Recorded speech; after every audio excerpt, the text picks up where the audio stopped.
Hey folks, welcome back to my channel. If you're new here, welcome. My name is Natasha and I do book things here. This video is going to be my wrap up for the month of April, and yes, the sun is doing its weird thing again, in and out of clouds, so just work with me for this video. Thank you. 5 books in March. I read 13 this month, so a bit of an improvement. I don't really necessarily want to say improvement, but it's a lot more quantity than what I read last month because I found a system that works for me to get in like at least an hour of reading each day. I'm going to give you guys my stats like I do every month just because it's fun for me and I like keeping track and whatever. As I mentioned, I read a total of 13 books. That equals out to 4,729 pages, which is a good chunk. Daily, that equals to about 158 pages per day. So for the age group, I did read 6 YA books and 7 adult. Typically I read more YA than adult, so I've been trying to like incorporate more adult work into my reading just because I like adult stuff, but I also really like YA stuff, and so it's kind of nice to have pretty much an even mix of that in a month. Like it really sort of divided things up nicely. So next up I have my star ratings. So I didn't have any 1-star books. I read 1 2-star book, 3 3-star books, 7 4-star books, and only 2 5-star books. Even though I read a lot of things and I liked a lot of things, a 4-star to me is like, I really like this book, but a 5-star to me is I wouldn't change a thing. So 7 of the books, over half of the books that I read this month, I liked enough to rate them a 4, but I felt like there was something in it that I wanted changed to have it be like a perfect book, which I will talk about for all of my 4-star ones. The average star rating for the month was a 3.76, which is not a bad rating for an overall month. I think that's pretty good. I'd have to compare to my other months what they were. I'd have to go back and watch them because I don't have it. I didn't keep track of it at all. For years, which I like to keep track of because I try to read at least 3 new releases each month, I've realized sort of as the year has progressed that it's hard for me to read the 3 books released that month. So I'm reading a lot of the ones that are from like the beginning of April and then the end of March. So that's kind of just how it's going to go throughout the year. I read 4 books this month that were released in 2018, and my oldest book was from 1862. Which is really interesting. I'll talk a little bit more about that too. So I'm going to bring up my genres here. I read contemporary, a non-fiction. I read 3 short stories this month, which almost never happens because they're not really something I like, but somehow ended up reading 3, so that's kind of interesting. I read a classic, I read a fantasy, more contemporary, and another non-fiction. So that's kind of a really mixed up month for me. Very interesting to see it as I read through like all the books in the month, like what I was reading. And then I do like to track my authors, and I read 4 male authors and 9 female authors. Definitely a lot more female this month than male, but that I'm sure will change as I move throughout the year. So the 1 2-star book that I read this month really should not be a surprise to anybody. I did finish Little Women. Yay. I listened to the majority of this on audiobook, and I talked about it before. It's just not for me. I finished it. It was just blah. The writing style, I didn't care for it. This was the book that obviously was written in 1862, which, to be honest, I actually thought it was written in like the 1900s, like early 1900s. No, it's not. It's written in 1862, which I'm just... So that just blows my mind, and the fact that there is a lot of things in this that like I was able to follow. It didn't sound so old necessarily, but the parts that did sound old were like just real old. For example, like everything that the mom says sounds like a Hallmark card, sounds like a Lifetime sort of like movie quote, just like very preachy, and she just is like inspiring blah blah blah. I was just so bored with it. All the little problems that they have seem very minute, but then realizing that it is 1862, you realize that the problems that they were going through or the issues were very important in their lives then, when that's really all they had to focus on. Yeah, it took me a little bit to sort of like remove myself from the fact that this is not a modern book, which sounds stupid, but when all you can really relate to are modern times, for me it's difficult to go back and relate to something written then. Little insight into my life, my worst subject in high school was history. I'm not a big history person, and I think it was just one of the main reasons is that I can't relate to old history. Modern history in the last 50 years, yeah, maybe I can relate to that, but you know, 100 and some years ago, my brain does not compute the relation between the two. It's like such a different world. So yeah, I found this pretty boring, but I figured if Joey could read it, I could read it.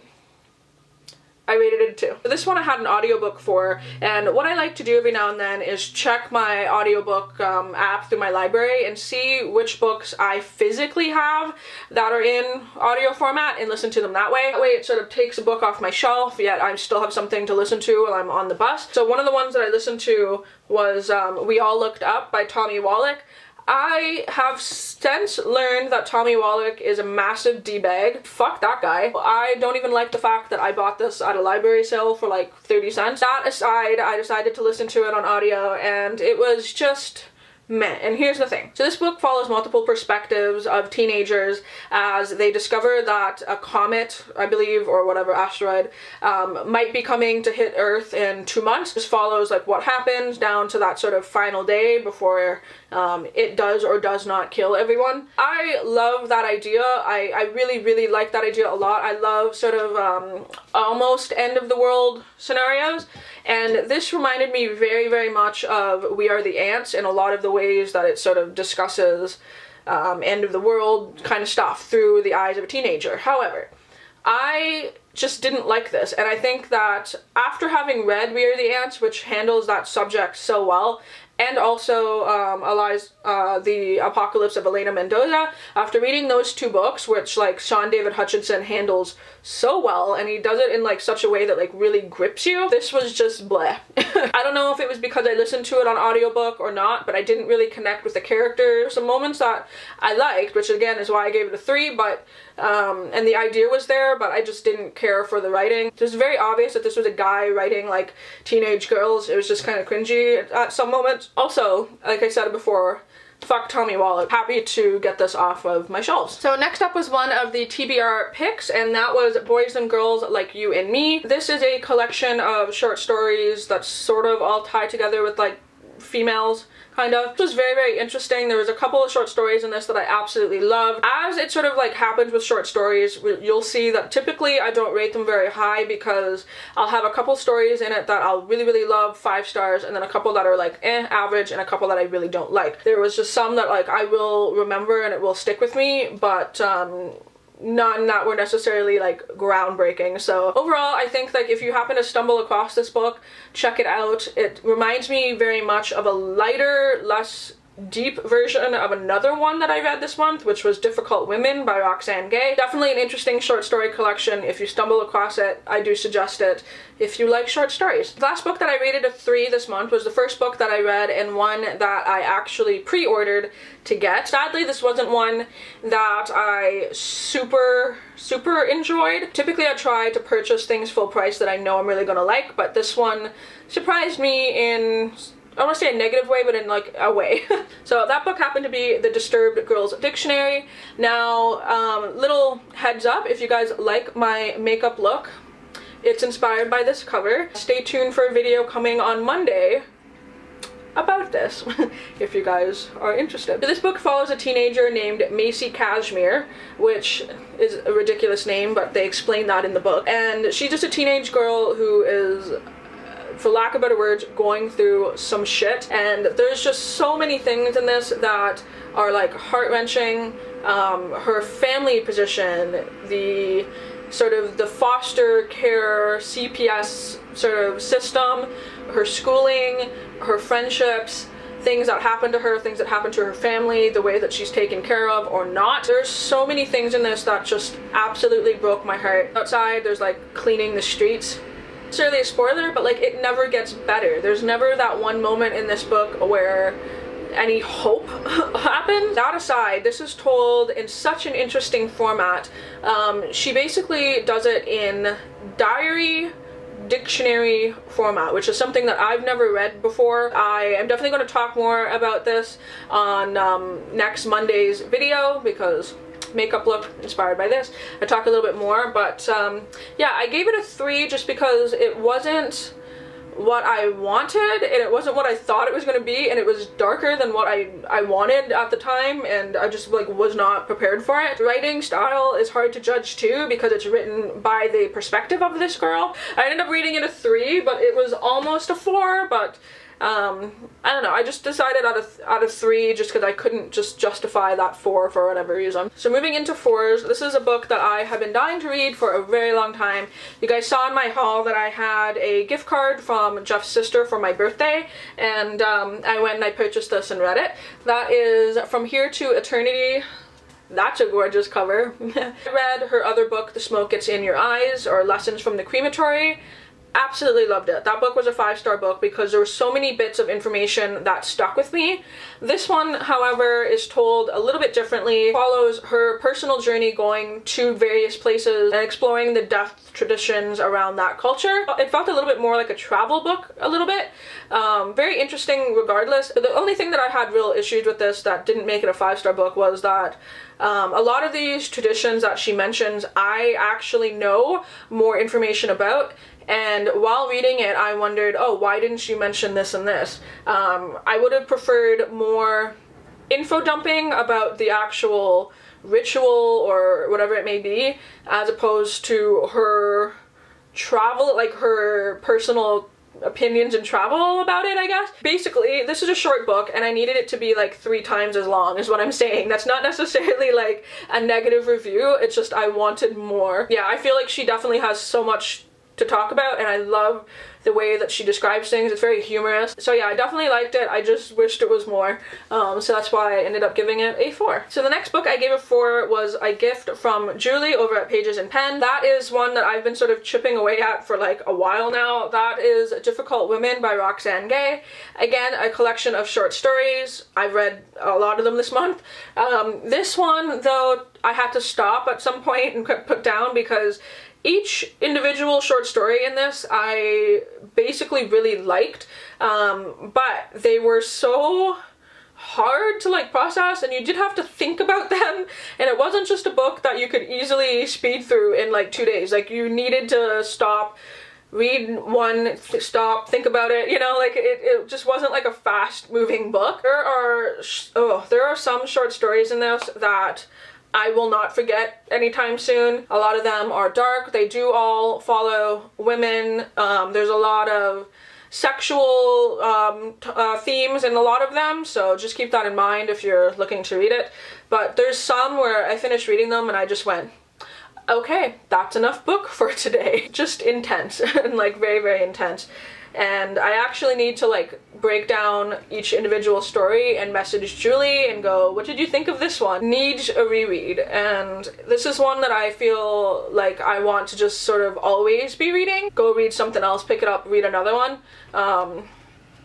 Just because a lot of them, I feel like I didn't think about them enough, but I gave it a 4 because the ones that I read that stuck with me, I absolutely loved, but I do feel like I need to reread this to fully understand short stories more. That's just something I do. I tend to like read them really quick and then go, wait, what did I read? And go back and start it over and like really pick apart each individual short story. So thank you to Julie for sending me this, and I definitely want to talk to you more about a lot of these stories and what you thought. So, and then speaking of things that Julie likes, I was just like completely tempted to read this and I went and picked it up. That is The Wicked Deep. This is the apparently limited edition one.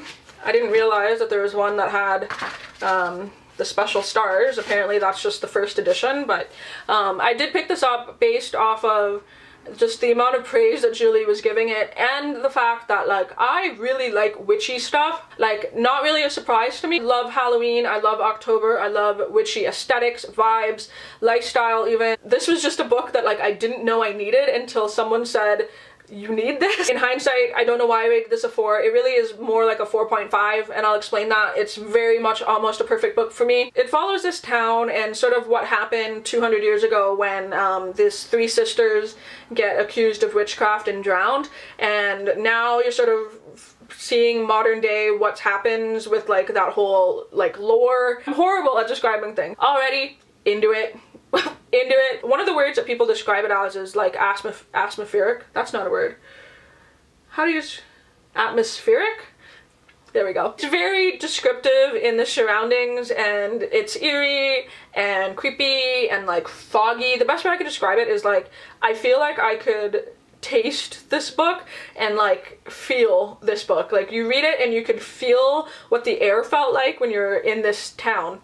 So it's described really well. I really, really like that. Just so many cool things that happen in this. I love that there's a little bakery where the lady there sort of like bakes these cakes to like heal people. That was just super cool. Love that. I don't know how else to describe this. This was just really good. I don't want to spoil anything that happens in this, but yeah. I like this a whole freaking lot. If you're into witches and you're into like, you know, descriptive places and like witchy places, definitely pick this up. Don't typically reread books, but I feel like I need to reread this in like September, October, maybe even like end of Halloween into November would be a really good time to read this. Next is my one Stephen King that I read this month. Definitely did not read a lot of King. That's fine, that's okay. But the reason why it took me a while is, again, this is a short story collection. This is Night Shift, and this, beautiful, I love it. So many short stories in it, like a lot. Each one of those are short stories, so there's a whole lot of them. And let me tell you, this is my first short story collection of Stephen King, and I loved it, and I cannot wait to read more short stories from him. Because here's the thing, he writes amazing long books and amazing world building and slow build books, but all of those books have amazing ideas thrown in. The Tommyknockers has these like really eerie, creepy moments where like people's teeth fall out into their omelets and stuff. It's like wild. Same thing goes for The Stand. Same thing goes for like Salem's Lot. There's these little moments that are like, ooh, that's so good. But I come to realize that I think his short stories are very much like, ooh, those moments in his longer works, but in short story format. So they're very, like impactful, and you read it and you go, oh yeah, like it's just short and it just like packs that punch that you just like from like a good horror thing. I don't know, it's the best way I can describe it without giving too much away. But man, like there's some in here that were like genres that I wouldn't typically read. There's some that I had to stop and like read the whole thing to Jeff because I was like, you have to read this. This is wild. This was just a lot of fun, like so much fun. And if you're into like short burst of like horror or like something just gripping you, read this. Do suggest. But there were some that I didn't like as much, but like I think this is, again, like a 4.5. This is definitely very, very high on the list.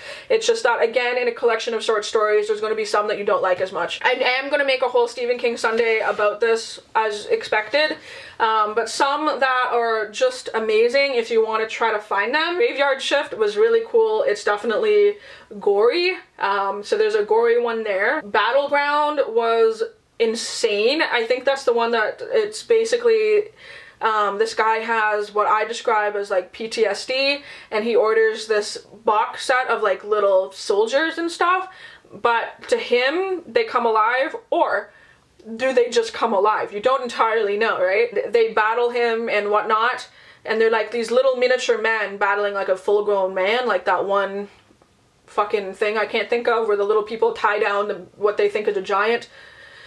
If you guys know what I'm talking about, you know what I mean. But basically there's this little battle, and I'm telling you, the last couple words of that short story shook. Another one that was like the weirdest thing I've ever read, and like if you want like weird, what the fuck, like surrealist shit, read The Lawnmower Man. Please, if someone has read The Lawnmower Man, can we have a discussion about this in the comments? Because what the hell was that? I read it and was like, what? It's basically the best. I don't want to spoil it, but I just kind of do, because it's a very short story, and it's basically about man needs his lawn taken care of, and so he hires this like lawn mowing company, and they come, and there's this man that's like a mole that like eats the fucking grass. Listen, I don't understand that. It was just wild to read, okay? So, and then Children of the Corn was incredible, obviously. I can't believe I didn't put two and two together with the Scarecrow. I'm just dumb. Last Rung on the Ladder was really good.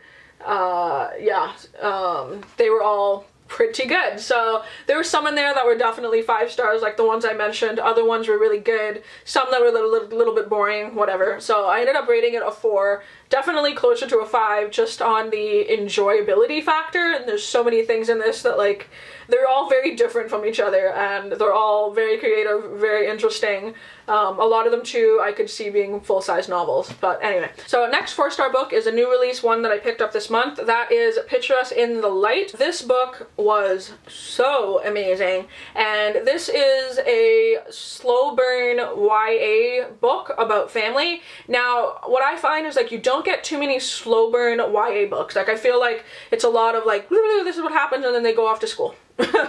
You know, or like, this is what happens, and then they go to prom. This one, though, focuses heavy on family and family secrets, which is just, loved it. It was so good. It follows a teenage boy, Danny, who is an artist, and which I love right there. I already love. It was his sort of journey about like figuring out his parents' past, sort of what they're hiding, what they might be escaping from, all kinds of things like that. And it's very much a slow burn book, but it's told so beautifully, and I feel like I was constantly like gripped to keep reading. Even though it did move slowly, it tackled a lot of different themes. One of the things that I really liked about this was that this book did not focus entirely on Danny's sexuality and what that meant to him. It was still there, and like I would classify this book as like an LGBTQIA plus book. It wasn't a main focus. As much as I love reading LGBTQIA plus YA books where that is sort of a main focus, it was really nice to read one where it just wasn't focused. It was just kind of there, and it wasn't romance based, basically, is what I'm trying to say. That was kind of a refreshing take on that. The friendships in this, amazing. The family, just like discussions of what happens, amazing. And I do suggest it for anybody who is willing to read a book that like almost feels like an adult book, but from a YA perspective. Very slow moving, but worth it. And the things that they talk about, worth it. So yeah, I do suggest this pretty much to everybody. I really, really like this. The reason why I gave it a 4 though is because the ending, I did feel like it wrapped up a little bit too quickly, and also there is this like sort of insert in this storyline where there's Danny's main like narration, but then there's these like other little bits sort of inserted in that I just didn't care for. Those didn't necessarily need to be there, and I felt like they were only there to like info dump for like a really specific reason, which I didn't really like. It sort of took me away from his narrative. Anyway, that's the only reason why I didn't give it a 5, but I still highly suggest this. Next book is a 4-star book that took me completely by surprise. I did not think that I was going to like this book that much, and again, I have the TBR star jars to thank for that, because I thought this was wild and I really liked it. That is This Is Life by Dan Rhodes. So many things happen in this book, but the best way to describe this is sort of like dark humor. So this follows Arlie, and she is in Paris, and she's an art student, whatever, and she decides for a project that she's going to throw like a little stone into a crowd of people, and whoever it sort of hits is going to be the subject for a week. Well, not a spoiler, it's sort of in the back. She ends up hitting a baby with this rock. This sort of sets up one of the most hilarious interchange of like dialogue in a book I've ever read. I was literally laughing out loud, which I don't do often, and then I read this to Jeff while he was cooking one night, and he thought it was really funny too. And it follows what happens there, which is sort of like unbelievable but funny. It's just, I don't know, I really fucking liked it. And it has, you know, it's set in Paris, so it has all these things that I've seen having visited Paris, which, you know, warms my heart and stuff. It also follows a couple other people and how all of their lives are sort of intertwined. There's another artist guy in this book who does performance art, and let's just say if you want to read a book that has some of the most random stuff you've ever read, but it all fits together very well, set in Paris, that's funny, that sort of feels like Amelie the movie in a way, just in like the quirkiness of it, this was great. I really liked this. I really enjoyed it, and definitely made me laugh at like a lot of different points, and yeah, I really enjoyed this. So I suggest this. I gave it a 4. I don't know why I didn't give it a 5. I think it was just because certain parts of it weren't necessarily needed, I think, but definitely a close to a 5 and like a highly rated 4. So do recommend this book, and it was freaking great. So this is my last 4-star book of the month, and I'm very proud of this book because this is a book that I requested, and I got my first like properly requested arc, and it was in my top wanted books of 2018, and I got Scream All Night by Derek Millman. I do want to do a separate video all about this, not because the publishers or anything want me to, because I want to, just because I'm just really excited for getting my fucking first arc, okay? Like, it's sort of a big deal to just like put yourself out there and ask for something and like get it, and I don't know, whatever, okay? I just am like really proud of this, and I'm happy about it. This was really good, and this is 100% a Natasha book. You'll know that if you read it. So this comes out in July, and it's definitely like a fall book. So if this is something that you're interested in, read it in fall. I don't want to tell too much about it right now because I do want to do a review video for it. So I don't want to give away too much, but I will tell you what this book is about. It follows Dario and his sort of journey back to his father's property, and his father was a B horror movie director. Amazing. And so he films all of these videos on this massive property called Moldavia Castle. And yes, it's a little like unbelievable in certain parts, but I loved it, and it has references to like B movies that I love. It has references to like old actors in horror movies that I love. A lot of it is like very over the top and dramatic, but it has basis in real life and things that I know a lot about, so I just like took this and loved it. There's also like a darker undertone in like the family dynamics in this. Anyway, I'll talk more about this in my probably spoiler-filled review. Anyway, it was my first arc. It was great. It was exactly what I wanted and exactly what I expected out of it, and I ended up giving it a 4 though, just because there were certain parts in this that were just sort of like so over the top that I felt like, whatever. Very much close to a 5 and almost a perfect book for me. So yeah, that is Scream All Night, and I'm just happy to get my first arc, okay? So yeah. Finally, into my 5-star books. 2 books that I loved for entirely different reasons. So the first one is a non-fiction book, because this is something that I've just wanting to learn a lot about. That was definitely taboo growing up in like a Christian household. I was not allowed to learn about this stuff, so sorry mom, but like as a 30-year-old, I want to read this shit, I will. That is the Modern Witchcraft Book of Tarot, and it's your complete guide to understanding tarot cards. Tarot cards have always just been interesting to me. It wasn't necessarily something that I fully wholeheartedly believed in, and again, I was told a lot of things growing up, that they're evil, they bring in the devil, like, you know, that kind of sort of stuff. And like, I mean, as I've become older, I'm like, okay, they're just cards, and I know that, but why do people use them for guidance? Like, what sort of is the history behind them is more that I wanted to know, which this book gives you. I did get my own set as well, like these zombie tarot cards. They're really cool, and I've just been checking them out. And one of the things that I really liked about this book is that it says in one part, you know, not to be really scared of them in the way that they're just sort of offering guidance. It's the same as reading a horoscope in the morning. It's the same as throwing a coin up in the air and going, okay, heads means I should do this, tails is this.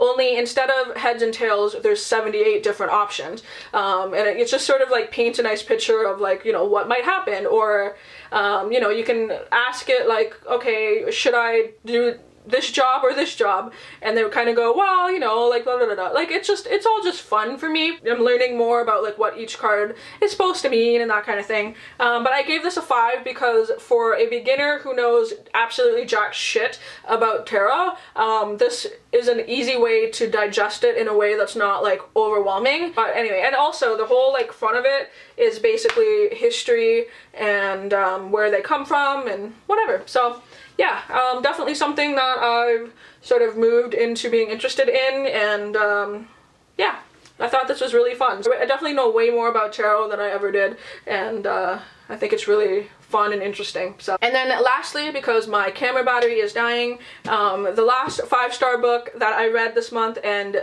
maybe the best book that I've read this year so far, that is The 7 Husbands of Evelyn Hugo. I am so happy that I read this in the suggestion of Chelsea. This was just everything. If you watch her videos, definitely watch Chelsea talk about this, because I'm sure she'll describe it better than I'm going to right now. But this follows the story of Evelyn Hugo, who basically was like a very popular film star in like the 40s, 50s and that sort of thing. And I'm not gonna lie, there were times when I was reading this that I didn't separate the fact that this is a book. Like, it read so much like this woman exists, and like I wanted to go like look up her movies. Like, that's how invested mentally I was into the story, to where like I couldn't separate the fact that this isn't a real person. So that alone, amazing writing, like 5 out of 5 for that. And then it just follows the story of Evelyn Hugo's 7 husbands, and there's definitely like bisexual representation in this, and lesbian characters, and just a whole lot of like multi-layered things that happen. And you know, I kind of knew the sort of quote-unquote twist or ending, but it didn't matter, because by then I was so invested in these characters that I just wanted to like see the book to its completion of what I thought was going to happen. Just love this. So yeah, if you're looking for a book that just is fucking amazing. It's just the best adult book that I've read this year by far. So I don't even know how to talk more about it without giving any spoilers away, but this is just amazing. And if you want something that is like flawless writing, fucking like great character development, an amazing story, just like multi-layered things, learning about a whole life, oh, this was just incredible. So if any book of this whole stack that I recommend to you, definitely The 7 Husbands of Evelyn Hugo, because it was fantastic. So that wraps up my April wrap-up video. Of course, this video is probably going to be like 45 minutes long. Let me know down in the comments below which one of these books you've read, which one of them interests you. If you've read it, let's have a conversation about it, discussion, whatever. I love my wrap-up videos. They definitely get the most comments from people, and I love going in and reading them and responding to them when I have time to do that. But yeah, so let me know in the comments anything you want to know. And yeah, hopefully you guys like this one, and until my next video, I will talk to all of you soon. Bye!